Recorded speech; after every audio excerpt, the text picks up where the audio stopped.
السلام عليكم. في واحد الله يجزاه خير سواله طريقة يسقي فيها الطيور سهلة جدا وبشرحها لكم.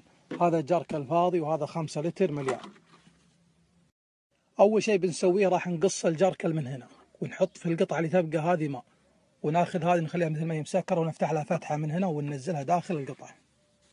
وهذه يا إخوان الطريقة السهلة. هذا السطل اللي قبل شوي قصيناه وهذه الفتحة.